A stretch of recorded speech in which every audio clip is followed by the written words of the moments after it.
것을 늘 우리의 신앙 안에서 생각하면서 살 수 있기를 축원합니다. 오늘은 그 같은 거듭난 우리의 삶에 적절한 메시지인 것 같은데, 주님을 닮아가는 길, 그런 어떤 생활이어야 할까? 예수님은 우리를 향하여서도 나를 따르라 이렇게 말씀하신 줄로 믿습니다.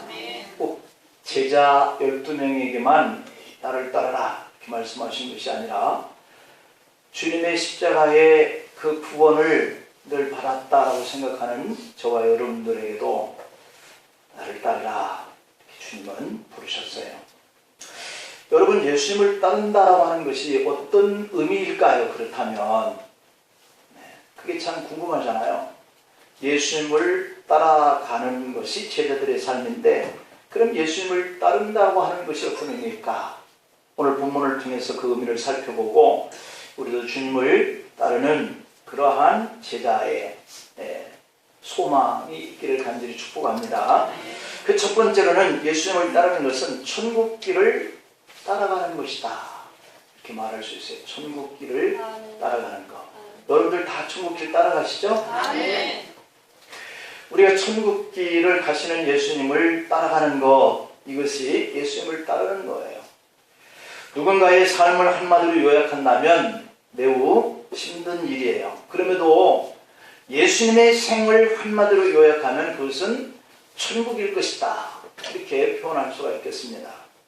오늘 본문 17절 말씀을 보면, 이때부터 예수께서 비로소 전파하여 이르시되 회개하라, 천국이 가까이 왔느니라 이렇게 말씀하고 있는 대목이죠. 천국이 가까이 왔다. 그래서 예수님의 생을 한마디로 요약하면 이 천국에 가는 길은 이런 것이어야 한다 라고 나를 따르라 주님이 말씀하셨죠. 이 말씀은 예수님이 공적으로 사역을 시작하는 첫 번째의 일성이다 가르침이죠. 예수님의 삶을 요약하는 말이 천국이라고 할 수 있는 이유는 예수님 스스로가 공적인 사역을 시작하면서 첫 번째 외치신 메시지가 바로 이렇게 천국이 가까이 왔다라고 하셨기 때문이에요. 예수님은 이렇게 공적인 사역을 시작하신 이후에 가장 먼저 한 일이 뭐냐면 오늘 18절부터 22절까지의 내용을 가장 먼저 하셨어요. 우리가 18절부터 22절을 다시 한번 보면, 나를 따르라 하시며 이 제자들을 부르시는 이런 장면이잖아요. 그때에 베드로와 안드레를 부르셔요. 세베대의 두 아들 야고보와 요한을 부르셔요. 예수님의 공적인 사역의 핵심은 천국인데, 이 천국 사역을 위하여서 함께할 제자를 부르셔요. 결국 예수님을 따른다라고 하는 것은 천국 길을 따라오라라고 하는 것이라고 볼 수 있는데요. 왜냐하면 예수님이 나를 따르라 그러면서 첫 번째 외침이 천국은 이러한 것이다 라고 이렇게 가르쳐 주셨죠. 그럼 이 천국이 예수님이 전하신 이러한 복음의 첫 메시지고 예수님의 삶의 핵심이었다라고 한다면, 다른 복음서 안에서도 이 천국이라고 하는 내용이 기록되어야 할 텐데, 마가나 누가나 요한복음에는 이 천국이라고 하는 이 단어는 한 번도 나오지 않고 있다라고 하는 것인데요. 마태복음에서 말씀하고 있는 이 천국이라고 하는 이 단어는 36번 정도가 쓰여졌다고 그러잖아요.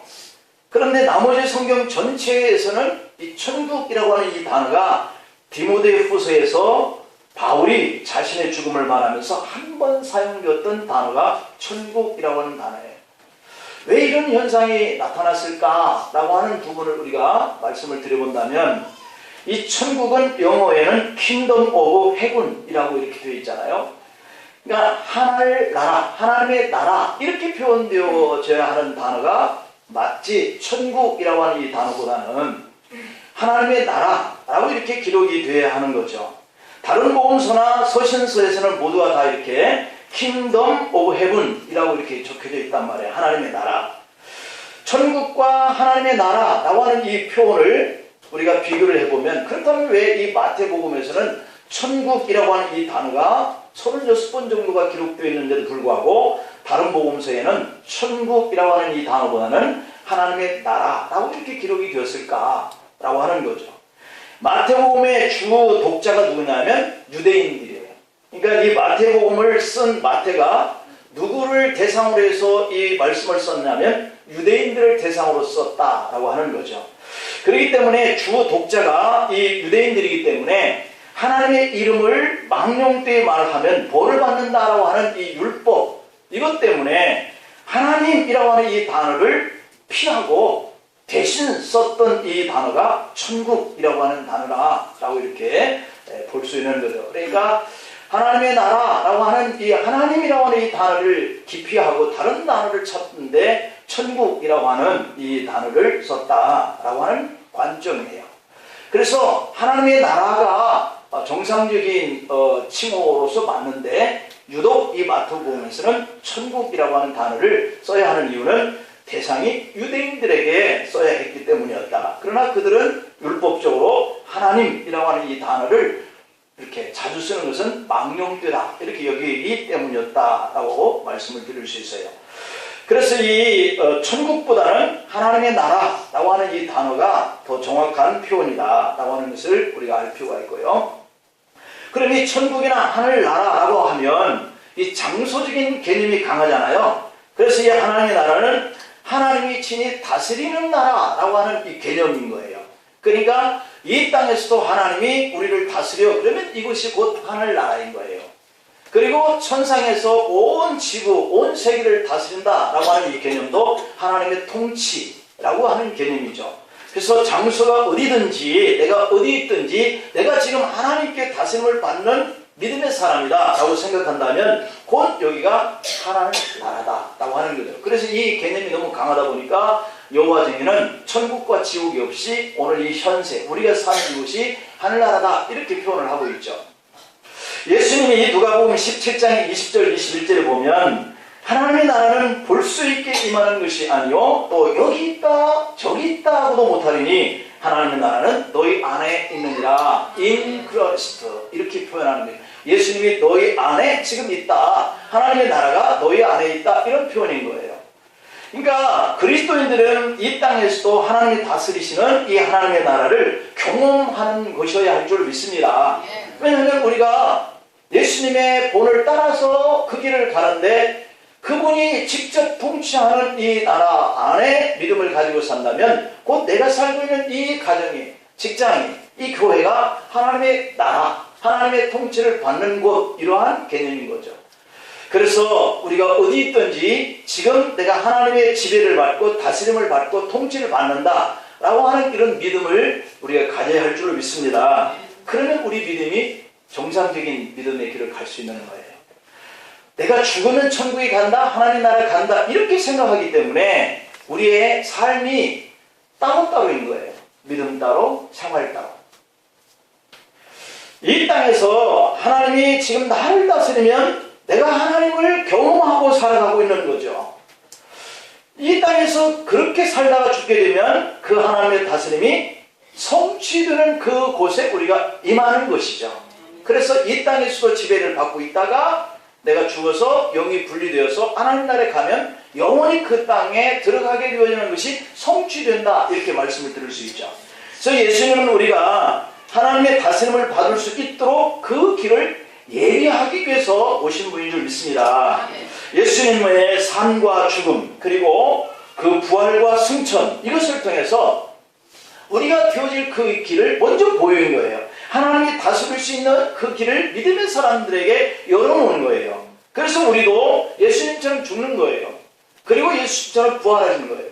그리고 그 영은 이 육과 분리돼서 하나님 나라에 들어가는 줄 믿습니다. 이것을 주님이 먼저 우리에게 보였다. 그래서 우리는 그 천국길을 따라가는 사람이라고 이렇게 표현할 수 있습니다.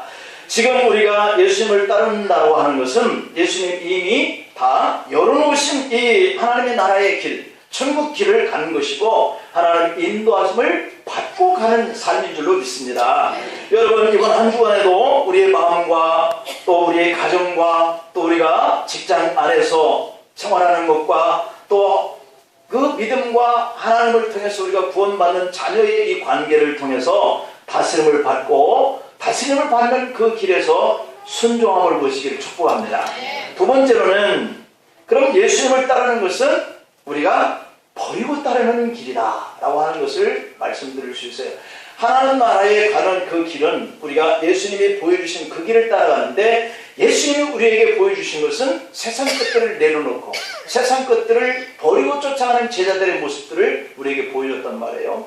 그렇기 때문에 예수님을 따라가는 그 길은 우리가 세상 것들을 버리고 내려놓고 따라가는 줄 믿기를 바랍니다. 오늘 본문에 등장한 이 베드로, 그리고 안드레, 야고보, 요한, 이분들이 예수님을 만난 후에 어떤 결단을 내리는 데는 공통점이 있어요. 그 첫 번째 공통점은 뭐냐면 이들 모두가 다 자신들의 직업에 충실하게 일하고 있었다라고 하는 거거든요. 일하고 있는 것이 배를 통해서 고기를 잡고 또 오면 그물을 깃고 이렇게 생활을 통해서 가정을 지켜서 생활하는 이런 모습이에요. 그래서 베드로와 안드레가 이러한 주님을 만나면서 이 일을 던졌다라고 하는 거예요. 내려놨다. 또 더 가시다가 야고보와 요한이 배에서 그물 깃는 것을 보시고 부르셔요. 마태복음의 9장 9절에 보면 세리 마태를 부르시는데, 이때의 장면에도 마태라는 사람이 세관에 앉아있는 것을 보시고 나를 따르라. 그러니까 그 세관에 하는 모든 일들을 다 버려두고 예수님을 따라가요. 그렇습니다. 예수님은 이렇게 제자들을 택하실 때 그 삶의 자리에 오셔서 일하고 있는 사람들의 현장 속에서 그들을 부르셔요. 주님의 이 일은 먼저 자기 일에도 성실한 사람을 부르시는구나 하는 것을 우리가 깨달을 수 있고요. 또 두 번째 공통점은 그들이 이런 현장에서 일을 하고 있는 가운데 주님이 찾아가셨는데, 예수님이 그들을 부르니까 그들이 예수님을 따르기 위해서 현재의 것을 버렸다라고 하는 거예요. 우리 딜레마가 여기 있는 거 아니겠어요? 내가 주님의 길을 가는데 주님이 내게 원하시는 그 말씀이 와서 닿을 때 내가 내 것을 내려놓는다고 하는 것이 쉽지 않아요. 그렇죠? 이게 우리가 이 세상에서 아직 살고 있는데 주님의 나라에 아직 들어가지 않는 그러한 우리의 삶의 환경이 있는데, 이 삶의 환경에서 필요한 이것들을 주님이 우리에게 원하실 때 내려놓는다고 하는 것이, 버리고 주님을 따른다는 것이 참 쉽지 않아요. 이게 우리의 딜레마입니다. 그래서 우리가 믿음이 이중생활을 하고 있다라고 하는 것으로 우리가 우리 자신도 솔직히 그 앞에서 자유하지 못하잖아요. 그래서 이 두 번째 공통점이 바로 이 네 명의 부르심 앞에 본문 20절에 한번 볼까요? 그들이 곧 그물을 버려두고 예수를 따르니라. 그리고 22절에 볼까요? 그들이 곧 배와 아버지를 버려두고 예수를 따르니라. 이 앞부분 속에서 얘기하고 있는 이 두 명과 뒷부분 속에서 얘기하고 있는 이 두 명이 버린 것이 조금 차이점은 있어요. 그들이 곧 배와 아버지를 버려두고 쫓아가고 그물 깃는 것을 버려두고 쫓아가는 것, 이게 조금 다른 부분인데요. 예수님이 왜 제자가 될 사람들을 찾으실 때 일하는 사람들을 찾아서 그 일하는 것을 내려놓게 하셨을까? 이것이 오늘 이 말씀의 두 번째에서 포인트인 거예요. 내가 하나님의 길을 가고 믿음의 길을 가고 주님 우리를 부르실 때, 요구할 때에 우리의 삶의 현장 속에서 성실하게 일하는 것들, 그것은 곧 내가 사랑하는 것들이고 이 세상에서 가장 필요한 것들이거든요. 그런데 그들에게 주님이 찾아가셔서 나를 따르라 이렇게 얘기하시니까, 오늘 이 네 명의 사람들은 다 그것들을 버려두는데 심지어 아버지까지 버려두고 예수를 쫓아요. 주님의 제자가 될 사람들은 주님을 따르려고 하면 자신이 가진 것들을 버려야 한다라고 하는 것을 우리에게 암시하고 있잖아요. 그러니까 베드로와 안드레는 그물을 버립니다. 그리고 야고보와 요한은 배와 아버지를 버렸다 그랬어요. 야고보와 요한은 아버지와 함께 일을 하고 있었고, 그러니까 이 베드로와 안드레는 그물만 버렸는데, 오늘 이 아버지까지 버렸다고 하는 이 야고보와 요한을 보니까 이 안드레와 베드로보다는 야고보와 요한이 좀 더 어업의 규모가 컸다라고 하는 것을 볼 수 있어요. 왜냐하면 이 베드로와 안드레는 자기들이 하는 직접의 일인데, 이 야고보와 요한은 아버지까지 이 일을 경영하는 것을 보면 이 규모가 그들보다는 좀 더 컸다 이렇게 볼 수 있는데, 예수님이 예루살렘에 입성할 때 그의 어머니가 이 야고보와 요한의 그 어머니죠. 그들이 예수님을 맞이하면서 두 아들을 청탁하는 사건이 기록되어 있죠. 이 말은 예루살렘의 그들의 거처가 좀 더 큰 규모를 가지고 있었다라고 하는 의미를 우리에게 부여하고 있어요. 자, 이런 정황을 볼 때 아마 성전에서 물고기를 공급하는 이런 납품 책임을 이 가정에서 맡았지 않았을까 하는 생각을 우리가 해볼 수 있죠. 객관적으로 보면 야고보와 요한이 버린 것이 베드로와 안드레가 버린 것보다 더 커 보이지만 개인에게 있어서는 버렸다고 하는 이 차원 속에는 다 똑같아요. 예수님을 따르기 위해서는 이 기존의 것을 버리지 아니하는 우리의 지식도, 우리의 경험도, 우리 물질도, 때로는 우리를 그 믿음의 길로 가게 하는 이런 가정의 그 누구의 식구인 누구에게서 우리가 저항을 받는다 하는 그런 가족들일지라도 그 믿음의 길을 가는 장애 요소는 내려두고 버렸다. 예수님을 따르기 위해서는 기존의 것을 버려야 한다. 이 의미가 우리에게 오늘 주는 메시지죠. 우리는 성경에서 버리지 못해서 주님의 제자가 되지 못한 사람들을 돌아봐요. 부자 청년 마태복음 19장 21절에 보면 예수께서 부자 청년에게 네가 온전은 하고자 할진대 가서 네 소유를 팔아 가난한 데에게 주라.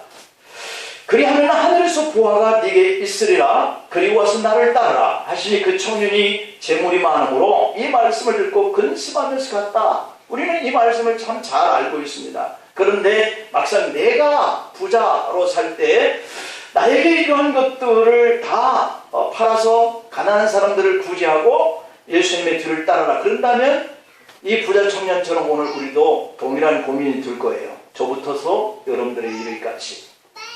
그렇기 때문에 단순히 왜 그것도 버리지 못하고 주님을 못 따랐을까? 이 사람을 우리가 책망하고 우리보다 믿음 없는 사람처럼 취급할 수도 있겠으나 절대 그렇지 않는 우리의 어려움이 바로 이 문제가 아닌가. 어떤 사람은 어떤 경우는 사실 이렇게 버리기까지 해야 해요. 하지만 예수님은 마가복음 10장 29절 30절에 보면 내가 진실로 너에게 이르노니 나와 및 복음을 위하여 집이나 형제나 어미나 아비나 자식이나 전토를 벌인 자는 금세에 있어서 집과 형제와 자매와 모친과 자식과 전토를 100배나 받되라고 그랬어요. 그러니까 주님은 이 버리기를 원하시는 주님이라고 하는 생각을 우리가 가지면 그게 바로 착오예요. 주님은 버리라 할 때가 있으나 또한 취하라 할 때도 있다라고 하는 것이고요. 또한 그런 자들에게 한 배를 버리는데 100배를 주시는 이런 경우를 말씀하고 있죠. 그러면서도 하시는 말씀이 핍박도 겸하여 받고 내세에서 이런 자는 영생을 받지 못할 자가 없다 그랬어요. 그러니까 때로는 우리가 버릴 때 버릴 줄 아는 이런 믿음의 사람에게는 100배를 주시는데 이 믿음의 사람들에게는 영생이라고 하는 것을 받지 못할 자가 없다 이렇게 말씀하는 거예요. 마태복음 27장 57절에 보면 저물었을 때에 아리마다의 부자 요셉이라 하는 사람이 왔으니 그도 예수의 제자라 이랬거든요. 그러니까 예수님을 장사하도록 자신의 무덤을 내어준 이 아리마다의 요셉은 예수님의 제자가 되었고 부자였다. 여러분, 내가 죽은 다음에 들어갈 이 묘지를 예수님께 내줬다라고 하는 것이 이게 쉬운 일이 아니에요. 내가 좋은 명당자리를 하나 봐뒀는데 내가 죽은 후에 들어가야지 하고 준비를 하고 잘 닦고 놨는데 그 묘지를 다른 사람에게 양도를 해버린다? 이게 어떻게 쉬운 일이겠어요. 그러나 이 요셉이 그랬다라고 하는 거죠. 누가복음 6장의 12절 13절을 보면 이때 예수께서 기도하러 산으로 가사 밤이 새도록 하나님께 기도하고 밝음에 그 제자들을 부르사 그 중에서 12를 택하여 사도라 칭하였다 이렇게 말씀합니다. 예수님의 제자라고 한다면 우리는 12명을 생각하는데 사실 더 많은 제자들이 있었다고 하는 것을 암시하고 있죠. 그런데 밤이 새도록 기도하신 이후에 그 많은 사람들 중에 12명의 제자를 주님이 뽑으셨다, 세웠다. 그러면 예수님은 12명의 제자를 선택할 때 어떤 기준으로 선택을 했을까? 분명한 것은 예수님이 안 계신 동안에도 예수님이 하시던 하나님의 나라의 일을 계속해서 세워갈 수 있는 그러한 일을 하기 위해서 3년 동안 함께 거할 제자들이 필요했다라고 하는 거예요. 함께 구하기에는 12명 정도가 적당하였고 이 12명의 직업을 포기하고 함께 있을 수 있도록 하였다고 하는 거죠. 그래서 앞에서 제가 말씀드린 대로 그 모든 것들을 다 내려놓고 쫓아야 할 사람도 있고 그렇지 않아야 할 사람도 있는 거죠. 그런데 지금 우리에게는 신체적으로 함께 할 예수님은 안 계시잖아요. 12명으로 주님과 함께 3년 동안 일할 이 사람들. 그런데 우리가 제자로 한다면 그 12명의 제자들에 함께 했던 예수님이 우리에게는 육의 눈에 보일 때는 안 계시잖아요. 그렇기 때문에 주님을 믿기로 작정한 후에도 우리의 직업을 포기할 필요는 없게 된 거예요. 적어도. 그럼에도 불구하고 우리가 예수님의 제자로 예수님을 따르기 위해서는 포기해야 할 것들은 있다라고 하는 거죠. 다만 내가 가진 환경들이 주님의 가르침을 따르는데 방해가 된다고 하는 것은 버리는 거예요. 제가 목회 길을 갈 때 부모와 형제들이 반대가 심해서 제가 한 2년 동안 학업을 중단하고 그만둘 때가 있었어요.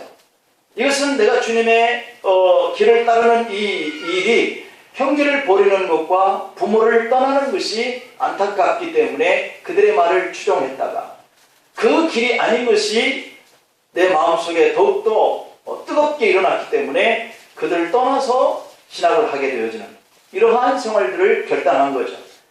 그래서 우리가 때로는 결단하지 않고 해야 할 이런 부분도 있지만 어떤 때는 다 내려놓고 버려야 할 방해되는 요소들이 있다는 거죠. 그것은 잘못된 습관이면 습관을 버려야 하고 예수님이 가신 하나님의 나라에 그 습관 때문에 못 가서는 안 된다. 때로는 내가 아끼고 즐기는 것이 주님을 따라가는 장애물이 된다면 그것이 물질이든 기호식품이든 그것을 버려야 한다. 사실 시간과 물질, 사랑하는 어떤 것을 우리가 시장해야 할 때가 있다. 그것이 없으면 더 고생스러운 길이라는 것을 알지만 스스로 그 길을 선택하고 근심하고 돌아서는 이 부자 청년의 근심을 우리가 하지 않기를 축복합니다. 이처럼 예수님을 따라 천국에 간다고 하는 것은 이 땅에서 나를 위해서 자녀를 위해서 기뻐하는 것을 어떤 때는 내려놓고 포기하고 버려야 할 때가 있다는 거예요. 이것을 할 수 없으면 주님의 제자가 될 수 없고 천국길을 가는 우리 삶에 근심하고 돌아서야 할 환경에 부딪히게 되는 거죠. 여러분 예수님을 따르는 제자가 된 것을 축복합니다. 또 예수님을 따르는데 방해가 되는 욕심이든 물질이든 시간이든 내 성품이든 아니면 육신적인 열심이든 버려야만 믿음의 길에 견고하게 설 수 있다고 생각되어지는 부분들이 혹 생긴다면 과감하게 내려놓고 버릴 수 있고 주님이 가신 그 길을 따라갈 수 있기를 축원합니다. 마지막으로는 예수님의 행하신 일을 따르라. 오늘 본문 23절을 한번 볼까요? 예수께서 온 갈릴리 두루 다니사 그들의 회당에서 가르치시며 천국 복음을 전파하시며 백성 중에 모든 병과 모든 약한 것을 고치시니라고 이렇게 되어 있습니다. 그러니까 예수님이 공적 사역을 시작하고 제자들을 부르신 이후에 갈릴리에서 하시는 사역을 간략하게 적어놓은 부분이에요. 예수님이 온 갈릴리에 다니시면서 회당에 들어가셔서 그들을 가르치시고 천국 복음을 전파하시며 백성들 가운데 있던 병자들을 약한 것을 고치셨다 이렇게 말씀해요. 이 말씀 속에서 예수님의 행하신 사역이 뭔가 이 사역이 우리가 본받아야 할 그런 부분들이다. 첫째는 가르치는 사역이었다 라고 하는 거예요. 두 번째로는 천국 복음을 전파하는 사역이었다 라고 하는 거예요. 그리고 세 번째 사역은 질병과 사람들의 약한 것을 고치셨다. 이 세 가지 부분은 우리가 교회를 공동체를 세워가면서 우리가 꼭 해야 하는 부분들이에요. 말씀을 지금 제가 가르치고 또한 구역이나 또한 여러분들이 어떠한 장소 속에서도 하나님의 말씀을 가르침을 받아야 또한 가르치는 사역을 할 수 있는 줄 믿습니다. 그러면 아까 우리 장로님 기도하실 때도 이 복음 전하는 그 일이 우리가 어떠한 장소에서든지 해야 하는 이런 사역이란 말이에요. 그리고 우리가 약한 자를 돌아보는 이 일을 우리가 해야 해요. 예수님은 구약 성경에서 예언된 메시아가 바로 예수님 자신이다 하는 이 사실을 가르쳤거든요. 율법이 말하는 바가 무엇인지 그들을 예수님이 가르치심에 비로소 눈이 뜨여지게 됐다라고 이렇게 말씀하잖아요. 그리고 그 말씀을 듣는 이 성도들이 정말 어디서든지 이 말씀을 들은 바가 없다. 어떤 선지자도 이러한 말씀을 전하는 자를 보지 못했다. 그리고 감동을 받잖아요. 그리고 그 말씀을 들으면서 비로소 그들이 누군가 무슨 일을 해야 하면서 살아하느냐 하는 것에 대한 눈이 뜨여졌다. 마치 바울의 눈에서 비늘 같은 것들이, 눈꺼풀들이 벗겨졌듯이 우리가 이 땅의 안목으로 가려져서 하나님 나라를 볼 수 없도록 했던 것들이, 하나님 나라에 대한 생각과 왜곡된 것들이 벗겨져야 이 시대가 이 세상의 권력에 의해서 돌아가고 있는 것이 아니라 하나님의 손에 의해서, 하나님의 다스리심에 의해서 돌아가고 있다. 이런 사실을 우리가 보게 될 줄로 믿습니다. 그래서 예수님은 그들에게 천국 복음을 가르쳐요.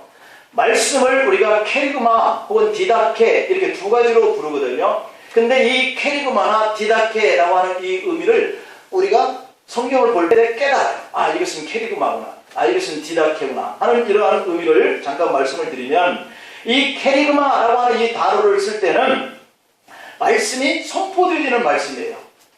그러니까 그리고 디다케는 말씀을 가르치실 때를 이렇게 표현하는 그 의미를 디다케다 이렇게 얘기를 해요.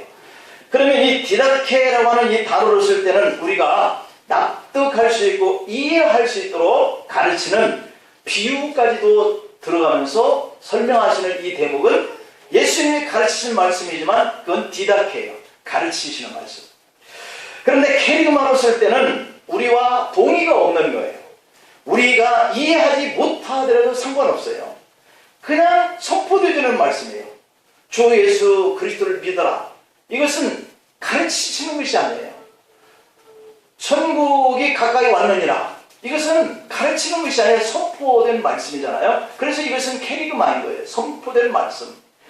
하나님은 사랑이시다. 죄의 삭은 사망이다. 이것은 타협점이 없는 주님의 선포되는 말씀이에요. 그게 죄는 사망인 거고요. 그리고 하나님은 우리가 그분에 대해서 불평하고 원망하고 할지라도 그분은 그냥 사랑이에요. 왜? 당신의 아들까지도 십자가에 달려 죽도록 내어오시고 우리를 구원의 제로 옮겨주신 이것은 그냥 타협점이 없는 거예요. 그냥 선포되어진 캐리그마 말씀인 거죠.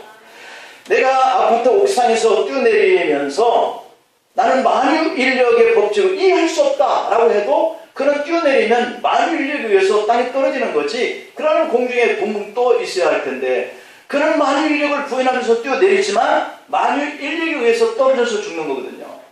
나에게 이해가 되지 않아요. 캐리그만 설득되지도 않아요. 그냥 실행하라, 지켜라, 이 말씀이 바로 캐리그마예요. 그래서 여러분들이 성경을 읽다가 이것은 내가 타협점이 없는 메시지구나, 이것은 순종해야 하는 거예요. 그러나 이해되지 못하고 실천하는 일이 힘들기 때문에 비유를 가르치면서까지 설득하시는 거죠. 하나님 우리에게. 그래서 예수님은 어떤 것은 디다케라고 하는 이 부분을 통해서 우리가 말씀을 이해되도록 설득하셨고 비유까지 들으면서 말씀을 주셨어요. 그러나 어떤 때는 그들이 도대체 받아들이지 않더라도, 거부하더라도 하나님의 말씀이니까 그냥 선포하는 이 부분은 캐리그마인 거죠. 그 말씀이 곧 천국 복음인 거죠. 그렇게 선포되는 하나님의 나라를 예수님이 가르쳐 주신 대로 따라가려고 하면 나를 포기하고 때로는 내 것들을 내려놓아야 한다라고 하는 거예요. 그리고 예수님은 우리의 약한 것들을 고치셔요. 모든 병도 고쳐주시고 우리가 살아갈 수 있는 여력이 될 수 있도록 고쳐도 주셔요. 우리에게 약한 것이다 라고 하는 것을 기도하면 주께서 육신의 질병만이 아니라 우리 마음의 상처까지도 치료하시는 분인 줄 믿습니다. 사람들에게는 이렇게 겉사람과 속사람이 있는데 이 겉사람도 사람들이 익숙해요. 눈에 보기에는 육신의 질병에 관심이 참 많죠. 그러나 예수님은 그 마음의 병, 질병적, 정신적 이런 병까지도 고치셔요. 육신의 질병 때문에 마음의 병이 생긴 사람도 있고요. 거꾸로 마음의 병 때문에 육신의 질병이 생긴 사람들도 있어요. 그러니까 그 병이 외부적인 환경에서 온 병도 있고 내 내부에서부터 갈등과 상처로 인해 생긴 병도 있단 말이죠. 그런데 예수님은 이 두 가지를 다 치유하시는 사역을 하실 수 있는 분이에요. 마태복음 9장의 35절 이하에 보니까 예수께서 모든 도시와 마을에 두루 다니사 그들의 회당에서 가르치시며 천국복음을 전파하시며 모든 병과 모든 악한 것을 고치시니라.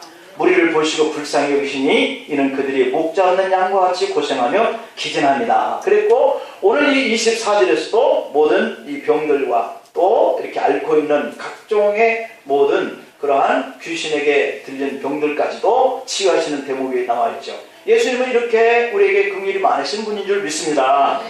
그래서 주님을 따르려면 우리도 마음에 긍휼이 있어야 된다라고 하는 거예요. 사람들이 아파하는 모습을 우리가 볼 수 있는 눈을 가져야 한다는 거죠. 그러나 이보다도 먼저 지적하고 싶은 그런 마음이 생기면 우리도 주님처럼 우리에게도 긍휼의 마음을 채워달라고 우리가 기도해야 할 줄 믿습니다. 그래서 우리는 지적하고 그를 비판하고 그를 정죄하고 하는 이 일보다는 주님이 그를 긍휼히 여기심을 통해서 약한 것을 고쳐주고 병든 것을 고쳐주고 마음에 상한 것을 치료하시는 이 일을 저와 여러분들이 믿음의 길을 주님을 따라가면서 천국길을 가면서 우리가 해야 할 일인 줄로 믿습니다. 기도하시겠습니다. 아버지 하나님, 바울은 나의 나아진 것은 그리스도의 은혜라고 고백했는데 예수님은 예수님을 따르는 자는 다 내려놓고 버리고 나를 따라가는 제자가 되라고 하셨는데 우리는 살면서 우리의 욕심과 우리의 미혹되어지는 세상의 외부적인 환경으로 인해서 자주 넘어집니다. 주님을 따르는 제자로서의 삶이 잘 되지 못합니다. 천국길을 따라가기를 원하는 자는 주님의 가신 그 천국길을 가야 하고 주님이 십자가에서 이 귀한 사랑의 실천하는 모습을 우리에게 따르기를 위해서는 우리가 말씀에 순종하고 우리가 긍휼히 여기면서 가야 한다라고 말씀하시는데 우리가 오늘 또 이 말씀을 우리의 신비에 새기면서 도전이 되어지고 주의 가신 그 길을 따라가고자 합니다. 결단하는 우리의 심령 속에 주의 영으로 역사하시고 주의 권능으로 더욱더 힘있게 하시고 얼마든지 감당할 수 있는 저희들의 믿음의 자리로 인도하여 주셔서 저희들의 삶의 자리가 그것을 버렸더니 100배나 더 하시는 이런 결과 역사가 나타나도록 축복해 주시옵소서. 예수님의 이름으로 기도하옵나이다.